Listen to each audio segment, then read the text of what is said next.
Depuis quelques jours à peine, nous sommes en 2017, année nouvelle, qui nous vaut le plaisir de nous retrouver dans cette salle du Palais des Arts et des Loisirs. J'espère de tout cœur que vous avez pu, les uns et les autres, passer des fêtes de fin d'année agréables auprès de ceux que vous aimez. Tous ces joies simples, tous ces bonheurs partagés, cela n'a pas de prix. Et c'est d'évidence le bien de chacun le plus précieux. Mais je sais aussi que pour vous, comme pour notre municipalité, cette cérémonie trouve son intérêt parce qu'elle est un moment de rencontre entre élus, habitants et associations. C'est un moment de rencontre, et c'est bien le plus important, qui se finira comme le veut la tradition, autour d'un verre, mais seulement dans quelques instants, ne soyez pas impatients. Car d'ici là, nous avons quelques mots à vous dire. Pour Cappelle-la-Grande, l'année 2016, qui vient de se terminer, aura eu 3 caractéristiques: d'être douloureuse humainement, d'être difficile économiquement et socialement, de ne pas être simple sur le plan de la gestion publique et surtout municipale. Douloureuse humainement, oui, 2016 le fut. Une agent, une de nos collègues et amies, nous a quittés trop tôt, bien trop jeune, lors d'une cérémonie de mariage, mission qu'elle exerçait depuis plus de 30 ans, avec passion, avec le plus grand bonheur des Capelloises et des Capellois. Cela a provoqué stupéfaction et tristesse autour de nous et de grands moments d'émotion dans les services et au sein de la ville dans son ensemble. Ce fut particulièrement douloureux et ce soir, avec vous, devant vous, je veux avoir une très forte pensée pour Madame Kermoal, Christine et sa famille. Je veux aussi avoir une pensée pour toutes celles et ceux qui ont eu la douleur de perdre un être cher ou qui ont été touchés par la maladie, comme ce fut le cas cette année de notre mère, notre cher Léon. Il nous manque ce soir. Et je lui souhaite de revenir, bien évidemment, très vite parmi nous. En effet, si la vie est parfois injuste, malgré la douleur, il nous faut continuer d'avancer, notamment pour nos proches, mais aussi surtout pour nos enfants. Cette année capelloise fut aussi difficile économiquement et socialement. Pour beaucoup de Français, et donc pour les Capellois, comme je le disais précédemment, les chiffres du chômage sur Cappelle-la-Grande illustrent ces difficultés. Nous savons la dureté des temps pour les Capellois. Les entreprises freinent, remettent en cause leurs projets d'investissement. Elles gèlent au mieux les embauches quand elles ne réduisent pas leurs effectifs. Les demandeurs d'emploi jeunes sont trop nombreux. Les plans sociaux se multiplient et les hausses de coûts de l'énergie, les prélèvements fiscaux ou les coûts de la santé, la vie est souvent dure. Accéder aux soins ou au logement ainsi qu'aux loisirs devient de plus en plus difficile. Pourtant, les efforts consentis par notre CCAS sont importants. Je salue leur travail formidable qui est effectué avec passion au quotidien auprès des Capellois pour apaiser les plaies de tant de familles en souffrance. Désormais, même quand on a un travail, aussi, je le sais, dans bien des ménages, on fait des choix parce que l'argent manque. Dans nos services, nous entendons aussi souvent cette détresse sociale. Elle n'a pas diminué en 2016, bien au contraire, malheureusement. C'est une des raisons qui fait que 2016 n'aura pas été simple sur le plan de la gestion publique, notamment municipale. Pourquoi ? Tout d'abord, parce que les choix budgétaires et fiscaux faits sur le plan national, à savoir les plans de rigueur gouvernementaux, ont 2 séries de conséquences. Tout d'abord, en diminuant sévèrement les dépenses de l'État, ils contribuent directement ou indirectement à réduire nos propres recettes à nous, villes. Mais en augmentant également le chômage et la pauvreté, en augmentant les besoins sociaux de la population, ils contribuent ainsi à augmenter les dépenses de la ville. Ainsi, la rigueur nationale, pour une ville comme Cappelle-la-Grande, cela signifie moins de ressources, mais plus de dépenses. En ce qui concerne Cappelle-la-Grande, notre ville a été durement touchée par la baisse des dotations de l'État en 2016. Cela a représenté une perte de plus de 350 000 €, soit une baisse d'environ 15% par rapport à 2015. Depuis 2015, pour faire face à cette situation, nous avons certes pu compter sur l'aide financière et logistique de la communauté urbaine de Dunkerque, que je remercie sincèrement à cette occasion, notamment M. Sauquel, son directeur financier, et l'ensemble de ses collaborateurs, toujours très disponibles. Mais avant toute chose, c'est sur nous-mêmes qu'il aura fallu compter et sur les difficiles choix de gestion que la municipalité a dû faire. Quelles sont les principales caractéristiques de la situation de notre commune ? Je tiens à vous les présenter en quelques mots. Depuis 2010, baisse brutale des recettes de l'État, plus de 1,5 million d'euros de baisse, soit 35% de baisse. Hausse importante des dépenses de personnel liées notamment à la mise en place des rythmes scolaires et la création du service périscolaire en 2013. Des dépenses de fonctionnement, c'est-à-dire les dépenses de fonctionnement d'une commune, les charges à caractère général, les charges courantes, trop importantes par rapport aux recettes, ce qui ne permet plus de dégager une épargne suffisante pour réaliser, bien évidemment, les travaux nécessaires à l'entretien de notre patrimoine communal. Des subventions aux associations, 4 fois supérieures à la moyenne départementale des villes de même importance, environ 900 000 euros, contre 250 000 euros en moyenne dans les villes de même taille. Des produits d'exploitation, c'est-à-dire le prix des services publics communaux, bien trop faibles au regard des autres communes. Les recettes sont en effet 4 fois inférieures aux autres villes de même taille dans le département. Un niveau de dette important, un patrimoine communal jugé totalement disproportionné au vu des moyens dont dispose la commune. Un patrimoine dans un état généralement dégradé et ne répondant plus dans sa grande majorité ni aux normes de sécurité, ni aux normes en matière d'accessibilité. D'autre part, en raison de l'état de ce patrimoine dégradé, problèmes d'isolation, des vieilles installations de chauffage, les dépenses en matière d'énergie sont les plus importantes de toute l'agglomération dunkerquoise, selon l'étude menée par Réflex Énergie par les services communautaires. D'autre part, et pour finir, le principal caractéristique, un niveau de dépenses en matière d'investissement du fait d'une faible épargne de 25 € par tête d'habitant contre 250 € en moyenne dans le département. Voilà en ce qui concerne la situation générale de la commune. Suite au renouvellement de la municipalité en 2014, il était donc indispensable de prendre certaines décisions afin d'éviter la mise sous tutelle, vers laquelle nous nous dirigions inévitablement. En effet, si le redressement a été amorcé en 2015, comme l'a dit tout à l'heure Sandrine à Luic, ce qui était très encourageant au vu des résultats obtenus, en 2016, les recettes ont baissé de nouveau, bien plus vite que les dépenses. Les efforts ont pourtant été faits, mais malgré tout, ils n'ont pas été suffisants. En 2017, cela ne pourra continuer ainsi, sinon nous connaîtrons assurément de nouvelles difficultés très rapidement. Nous ne pourrons pas réaliser notre plan d'investissement qui comprend notamment la remise en état du patrimoine, qui est indispensable notamment en matière d'économie d'énergie. Pourtant, les écoles, les complexes sportifs en ont bien besoin. En 2016, nous avons eu également un contrôle de la Chambre régionale des comptes, dont nous aurons le résultat définitif dans les prochaines semaines. Ce contrôle portait sur la période budgétaire allant de 2010 à 2015. Selon toute vraisemblance, le constat dressé par la Chambre sera dans la droite lignée du diagnostic dont je viens de vous dresser les principaux éléments. Elle insistera assurément sur le fait que nous devrons poursuivre et intensifier nos efforts pour stabiliser sur le long terme la situation financière de la ville. En effet, il ne s'agit pas forcément uniquement de réaliser des économies pour faire des économies, mais il s'agit surtout parfois de savoir dépenser mieux en cernant les vraies priorités, c'est-à-dire répondre aux attentes des Capellois qui réclament, comme partout en France, un service public de qualité répondant à leurs problématiques du quotidien. Garde des enfants, des écoles de qualité, une ville sûre, propre, agréable à vivre, lutter contre l'isolement des personnes âgées, un accompagnement social des publics en difficulté, etc. Les Capellois, qui échangent souvent avec les services municipaux, nous font aussi savoir qu'ils souhaiteraient des équipements publics à la hauteur pour pratiquer leur sport ou leurs différentes activités dans de bonnes conditions. Ainsi, malgré cet infléchissement en 2016, je tiens à saluer ici votre courage, monsieur le maire, cher Léon, ainsi que celui de ton équipe qui avait su prendre la mesure de la situation et faire des choix, bien souvent à contre-cœur, mais indispensables pour éviter la catastrophe.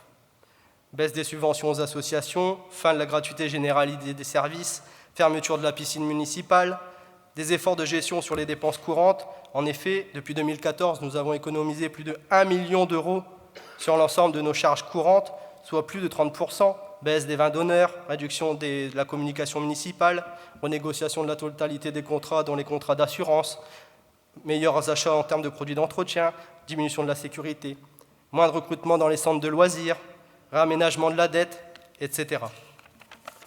Je sais que c'est difficile, et ne pensez surtout pas que nous ne sommes pas éprouvés par le fait de devoir prendre de telles décisions. Les économies se font à tous les niveaux. En effet, Depuis 3 ans, l'ensemble des services municipaux a été sensibilisé et s'implique aussi totalement dans cette démarche de nouvelle gestion financière, plus optimisée, rendue indispensable au regard de la baisse importante du budget municipal. Il n'y a pas de petites économies. C'est l'affaire de tous pour tous. Je remercie l'ensemble des services municipaux qui jouent le jeu de façon responsable.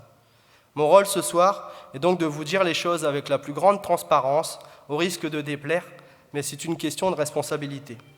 En effet, dès 2007, d'autres efforts devront être confirmés et surtout accentués. Cela concerne notamment la baisse des aides financières aux associations. Certes, le soutien au tissu associatif de la commune reste une priorité et bien évidemment une fierté pour la ville de Cappelle-la-Grande, mais la municipalité souhaite désormais devenir un réel partenaire, bien plus qu'un simple soutien financier ou matériel, qui est parfois souvent automatique. Nous savons pouvoir compter sur la compréhension et le bon sens de chacun. Conscient de la nécessité de s'offrir sur l'extérieur, une étude menée par la ville a permis de constater qu'environ 50% des adhérents des associations capelloises viennent des villes extérieures. Cela reste positif, et bien évidemment, ça montre l'attractivité de notre commune et celle de ses associations. Il est évident, comme cela se fait partout ailleurs, qu'il y ait des tarifications différenciées en fonction de la provenance des adhérents. Ce qui n'est pas toujours le cas, ou quand cela se fait, c'est très souvent symbolique. La ville sera vigilante sur cette question. En effet, c'est une question d'équité et même de respect pour les contribuables de notre commune, à qui il est demandé des efforts importants au vu des taux d'imposition pratiqués à Cappelle-la-Grande. D'autre part, des décisions sur la gestion ou même sur la conservation de certains équipements municipaux devront être prises dès 2017 par la municipalité. En effet, le patrimoine communal devra être réajusté aux moyens financiers dont dispose vraiment la commune. Il n'y a pas d'autre solution, ou à terme ce sera la fermeture de certains équipements, comme c'est déjà fut le cas de notre piscine. Enfin, je les range aussi au rang des difficultés, toute la multiplication des normes administratives, techniques ou comptables, qui, lorsque tout va bien, que les ressources sont en hausse, qu'on a des moyens, sont assez faciles à absorber. Mais qui, lorsque chaque décision devient un choix, lorsqu'on rêve de tout faire mais qu'on n'en a plus les moyens ou pas les moyens, peuvent parfois devenir de vrais problèmes. C'est souvent pour faire face à ces contraintes, à ces obligations, à ces normes, que la municipalité ou même la direction générale des services ont parfois à prendre des décisions difficiles, qui, je le sais, ne sont pas toujours simples parce qu'elles ne sont pas toujours ou elles ne sont pas facilement explicables. Mais ce sont les contraintes de la gestion et il nous faut y faire face au mieux.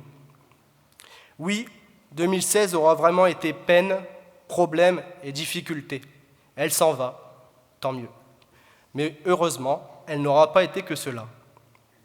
En 2016, ensemble, élus et services municipaux, nous aurons su prendre les décisions et conduire les efforts nécessaires pour être à la hauteur des besoins de la population. Nous avons collectivement fait notre boulot. Et je crois pouvoir dire que dans les conditions où nous avions à le faire, nous l'avons plutôt bien fait. Pourquoi puis-je vous dire cela ? Regardons ce qui s'est passé sur l'année écoulée. Premier constat, malgré les efforts d'économie budgétaire dont je viens de parler, nous avons quand même réalisé l'ensemble des services publics qui font partie du projet de la municipalité. Rien n'a été oublié. Bien sûr, il a fallu être un peu moins ambitieux parfois, rogner ici ou là, réduire un petit peu ici pour pouvoir augmenter ailleurs, mais au final, rien n'a été supprimé, ni n'a disparu. Nous avons même pu mettre en place de nouvelles manifestations. En voici une liste des principaux qui ont marqué l'année 2016. Création de la Festi Jeunesse, portage des repas à domicile pour les seniors et même le week-end cette année. La bibliothèque de Cappelle-la-Grande rejoint le réseau Les Balises, mise en réseau et partage documentaire entre les bibliothèques de la communauté urbaine. L'espace Solidarité à votre écoute pour toute demande sociale de logement ou d'aide à l'emploi. Une rentrée sportive avec l'opération Sportez-vous bien et la première frappe à dingue au parc Marius Rubens. Ouverture des centres de loisirs pendant les petites vacances scolaires et ouverture de l'espace jeunesse les mercredis après-midi. L'actualité de Cappelle-la-Grande et du Civu sont désormais sur la chaîne 32. Participation à l'opération Octobre, la ville en rose. Mois de sensibilisation de lutte contre le cancer du sein. 3 journées pour se rencontrer, forum, marche nordique, concours de pâtisserie rose et autres conférences. Le sport, médicaments contre le cancer du sein, conférence animée par le Dr Wagner et Madame Pitt, Zumba Party, gym douce. Une 5e fête de la nature avec l'association Les Amis de la Ferme Communale en partenariat avec la municipalité. Ouverture de 3 centres périscolaires dans notre ville avec les activités NAP variées et de très très grande qualité. Organisation de la Semaine Bleue pour les anciens avec défilés de mode, pièces de théâtre, thé dansant. Organisation du marché de Noël et d'un salon des mariages au Palais des Arts. Organisation d'une soirée cabaret, d'une pièce de théâtre avec les insolites et de Cap Expo valorisant les œuvres des artistes capellois.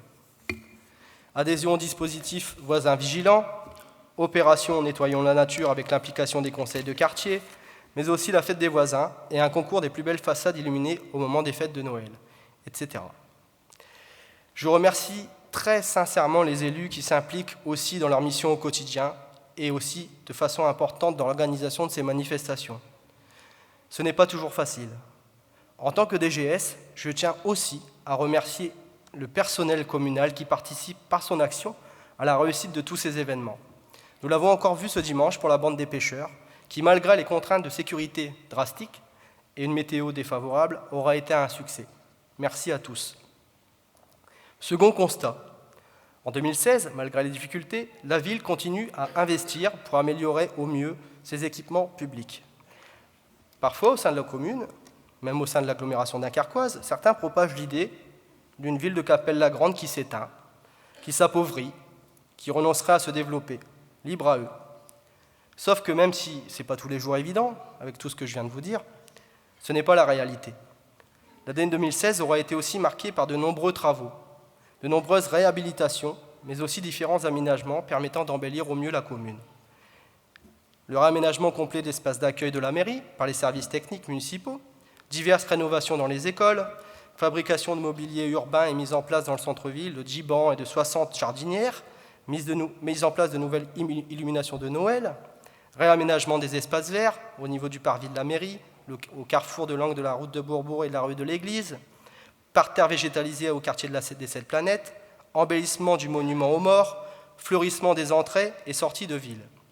Toutes ces réalisations, dont je viens de dresser la liste, ont été réalisées en régie par nos services techniques municipaux. Merci à eux. D'autres travaux ont été réalisés en 2016, comme la rénovation du sol de sport de la salle Gressier au complexe Roger Gouvard, aménagement d'un nouveau sol à la salle de tennis du complexe Albert d'Anvers, démarrage de la première phase de travaux de réhabilitation du complexe Albert d'Anvers également, pour lequel nous avons eu le soutien financier de l'État, mais aussi de M. Michel Delebarre, sénateur du Nord, à travers sa réserve parlementaire. Je le remercie à cette occasion. Enfin, le nouvel équipement de cette année 2016 est la création d'un city-stade auprès de la ferme du Créof. Cet investissement a été rendu possible grâce à l'aide financière apportée par M. le député du Nord, M. Christian Hutin, ici présent, et que je remercie pour son soutien et pour l'intérêt qu'il porte, et qu'il a d'ailleurs toujours porté à notre commune de Cappelle-la-Grande. Merci Christian. La vérité, c'est que Cappelle-la-Grande bouge. Cappelle-la-Grande change, Cappelle-la-Grande continue de conforter et développer ses services publics et ses équipements publics. En 2017, Cappelle-la-Grande va continuer de bouger, de se moderniser et de changer de visage. De gros changements sont en train d'aboutir. Ils auront été de gros dossiers toutes ces dernières années. Ils deviennent réalité, continuant à dessiner le Cappelle-la-Grande de demain. Logement, zone économique, pôle petite enfance. Mais je laisserai le soin à M. Gauquel, premier adjoint au maire, de vous en parler plus longuement tout à l'heure. Même si j'ai pleinement conscience de ne pas avoir porté que des bonnes nouvelles ce soir, je vous promets du fond du cœur que j'aurais préféré qu'il en soit autrement. Je voudrais maintenant vous adresser mes vœux à l'aube de cette année 2017. Tout d'abord, bien évidemment, mon vœu le plus cher, je le formule pour M. Devlois, pour notre maire, pour notre Léon, que je remercie pour sa confiance, encore une fois, qu'il retrouve sa santé et qu'il nous revienne le plus vite possible parmi nous. Ensuite, mesdames et messieurs les élus, mesdames et messieurs, c'est à vous et à vous tous que j'adresse mes vœux les meilleurs pour cette année 2017.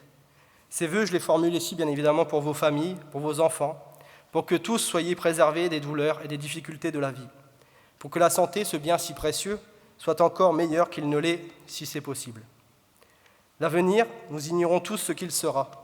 Comme disait Antoine de Saint-Exupéry en parlant de l'avenir, il n'est pas nécessaire de le prévoir, il s'agit de le permettre.